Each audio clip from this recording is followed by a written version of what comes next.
आज हम निर्गमन की पुस्तक के 40वें अध्याय का अध्ययन करेंगे। मिलाप वाले तंबू स्थापित करने के लिए निर्देश। फिर यहोवा ने मूसा से कहा, पहले महीने के पहले दिन को तू मिलाप वाले तंबू के निवास को खड़ा कर देना और उसमें साक्षी पत्र के संदूक को रखकर बीच वाले पर्दे की ओट में कर देना और मेज को भीतर ले जाकर जो कुछ उस पर सजाना है उसे सजा देना। तब दीवट को भीतर ले जाकर उसके दीपकों को जला देना और साक्षी पत्र के संदूक के सामने सोने की वेदी को जो धूप के लिए है उसे रखना और निवास के द्वार के पर्दे को लगा देना और मिलाप वाले तंबू के निवास के द्वार के सामने होम वेदी को रखना और मिलाप वाले तंबू और वेदी के बीच होदी को रखकर उसमें जल भरना और चारों ओर के आंगन की कनात को खड़ा करना और उस आंगन के द्वार पर पर्दे को लटका देना और अभिषेक का तेल लेकर निवास का और जो कुछ उसमें होगा सब कुछ का अभिषेक करना और सारे सामान समेत उसको पवित्र करना, तब वह पवित्र ठहरेगा। सब सामान समेत होम वेदी का अभिषेक करके उसको पवित्र करना, तब वह परम पवित्र ठहरेगी। पाए समेत होदी का भी अभिषेक करके उसे पवित्र करना। तब हारून और उसके पुत्रों को मिलाप वाले तंबू के द्वार पर ले जाकर जल से नहलाना और हारून को पवित्र वस्त्र पहनाना और उसका अभिषेक करके उसको पवित्र करना कि वह मेरे लिए याजक का काम करे। और उसके पुत्रों को ले जाकर अंगरखे पहनाना और जैसे तू उनके पिता का अभिषेक करे वैसे ही उनका भी अभिषेक करना कि वे मेरे लिए याजक का काम करें और उनका अभिषेक उनकी पीढ़ी पीढ़ी के लिए उनके सदा के याजक पद का चिन्ह ठहरेगा। और मूसा ने जो जो आज्ञा यहोवा ने उसको दी थी उसी के अनुसार किया और दूसरे वर्ष के पहले महीने के पहले दिन को निवास खड़ा किया गया। मूसा ने निवास को खड़ा करवाया और उसकी कुर्सियां धर उसके तख्ते लगाकर उनमें बेड़े डाले और उसके खंभों को खड़ा किया और उसने निवास के ऊपर तंबू को फैलाया और तंबू के ऊपर उसने ओढ़ने को लगाया जिस प्रकार यहोवा ने मूसा को आज्ञा दी थी। और उसने साक्षी पत्र को लेकर संदूक में रखा और संदूक में दंडों को लगाकर उसके ऊपर प्रायश्चित के ढकने को रख दिया और उसने संदूक को निवास में पहुंचाया और बीच वाले पर्दे को लटका के साक्षी पत्र के संदूक को उसके अंदर किया जिस प्रकार यहोवा ने मूसा को आज्ञा दी थी। और उसने मिलाप वाले तंबू में निवास के उत्तर की और बीच के पर्दे से बाहर मेज को लगवाया और उस पर उसने यहोवा के सम्मुख रोटी सजा कर रखी जिस प्रकार यहोवा ने मूसा को आज्ञा दी थी। और उसने मिलाप वाले तंबू में मेज के सामने निवास की दक्षिण ओर दीवट को रखा और उसने दीपकों को यहोवा के सम्मुख जला दिया जिस प्रकार यहोवा ने मूसा को आज्ञा दी थी। और उसने मिलाप वाले तंबू में बीच के पर्दे के सामने सोने की वेदी को रखा और उसने उस पर सुगंधित धूप जलाया जिस प्रकार यहोवा ने मूसा को आज्ञा दी थी। और उसने निवास के द्वार पर पर्दे को लगाया और मिलाप वाले तंबू के निवास के द्वार पर होम वेदी को रखकर उस पर होम बलि और अन्न बलि को चढ़ाया जिस प्रकार यहोवा ने मूसा को आज्ञा दी थी। और उसने मिलाप वाले तंबू और वेदी के बीच होदी को रखकर उसमें धोने के लिए जल डाला और मूसा और हारून और उसके पुत्रों ने उसमें अपने अपने हाथ पांव धोए। और जब जब वे मिलाप वाले तंबू में या वेदी के पास जाते थे तब तब वे हाथ पांव धोते थे जिस प्रकार यहोवा ने मूसा को आज्ञा दी थी। और उसने निवास के चारों ओर वेदी के आसपास आंगन की कनात को खड़ा करवाया और आंगन के द्वार के पर्दे को लटका दिया। इस प्रकार मूसा ने सब काम को पूरा किया। तब बादल मिलाप वाले तंबू पर छा गया और यहोवा का तेज निवास स्थान में भर गया और बादल मिलाप वाले तंबू पर ठहर गया और यहोवा का तेज निवास स्थान में भर गया। इस कारण मूसा उसमें प्रवेश न कर सका।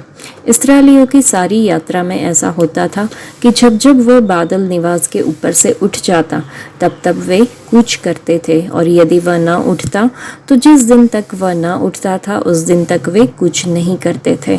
इस्राएल के घराने की सारी यात्रा में दिन को तो यहोवा का बादल निवास पर और रात को उसी बादल में आग उन सभी को दिखाई दिया करती थी।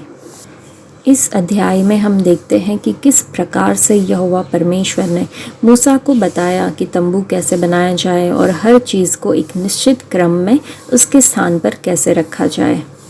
मूसा ने सब कुछ वैसा ही किया जैसा यहोवा ने आदेश दिया था। उन्होंने इनमें से किसी का भी उल्लंघन नहीं किया।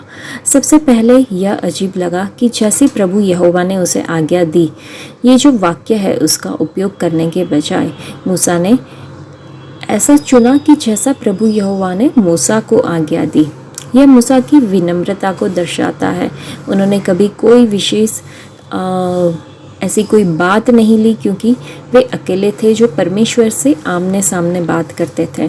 जितने भी कारीगर थे उन्होंने सब कुछ वैसा ही किया जैसा निर्गमन 39 में परमेश्वर ने मूसा को आदेश दिया था, और यहाँ पे 40 में खुद को तीसरे व्यक्ति के रूप में संदर्भित करते हुए, खुद को लोगों के समान स्तर पर रखते हुए मूसा ने कानून देने वाले द्वारा दी गई आज्ञाओं का पालन किया और लोगों को दिखाया कि एक व्यक्ति के रूप में उन्होंने भी परमेश्वर ने जो कहा था उसका पालन किया।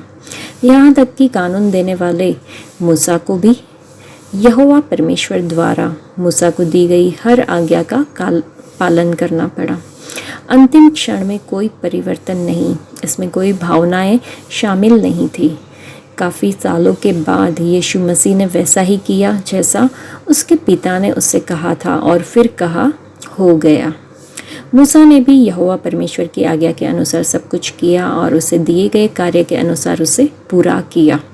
क्या हम वैसा ही कर रहे हैं जैसा यीशु मसीह ने हमें आदेश दिया था? क्या हम यीशु मसीह की आज्ञा के अनुसार प्रेम करते हैं और क्षमा करते हैं जैसे यीशु मसीह ने हमें आज्ञा दी? क्या हम खुशी से देते हैं? क्या हम अपने धोखेबाज हृदयों को शुद्ध करते हैं और पवित्र आत्मा को दुखी नहीं करते हैं जैसा कि यीशु मसीह ने हमें आदेश दिया था? जिस दिन हम अपने रचयिता से मिलेंगे, क्या हम यह भी कह सकेंगे कि यह हो गया, आपने हमें जो बताया था वो हमने पूरा किया, हमने वह सब कुछ कर दिया जो आपने हमसे करने के लिए कहा था? हमारा परमेश्वर कौन है जो सभी चीज़ों के लिए एक स्थान निर्धारित करते हैं? हम जीवन में हर चीज़ को कैसे प्राथमिकता देते हैं, ये बहुत ही महत्वपूर्ण है। कुछ को पढ़ाई पसंद हो सकती है, कुछ को अपना व्यवसाय, कुछ को अपना परिवार, कुछ को अपना रोजगार, जो कुछ भी हो सकता है। यहोवा परमेश्वर हमें जीवन में हर चीज़ को उचित स्थान देने के लिए मार्गदर्शन करेंगे। यदि इसमें परमेश्वर का मार्गदर्शन नहीं है तो हम असफल हो जाएंगे। उनका मार्गदर्शन हमें प्राप्त करना होगा और हमेशा हमें परमेश्वर को प्राथमिकता देनी होगी। जो हमारी हर एक यात्रा को निर्धारित करते हैं, यह परमेश्वर ही तय करते हैं कि आपको कब आगे बढ़ना है और कब नहीं। अपने जीवन के हर कदम पर उनका मार्गदर्शन प्राप्त करें। यदि परमेश्वर आगे बढ़ने को कहे तो बढ़े, नहीं तो प्रभु का जो निर्देश मिलने तक प्रतीक्षा करें।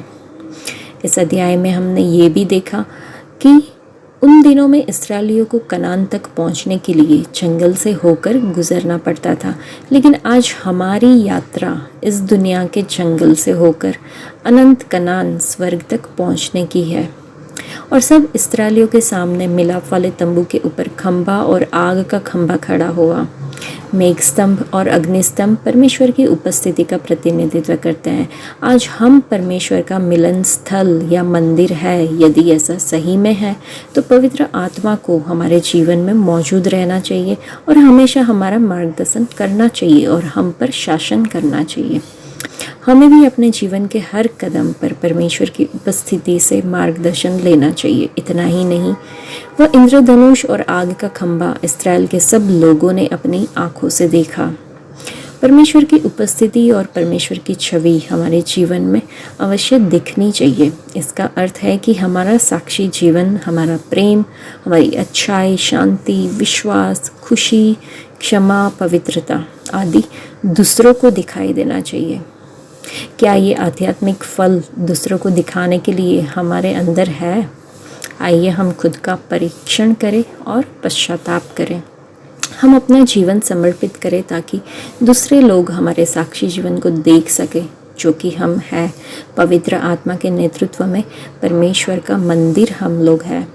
आइए हम प्रार्थना करें कि हमें भी ऐसा धन्य साक्षी जीवन मिले। आज के लिए इतना ही। परमेश्वर आप सबको आशीष दे। धन्यवाद।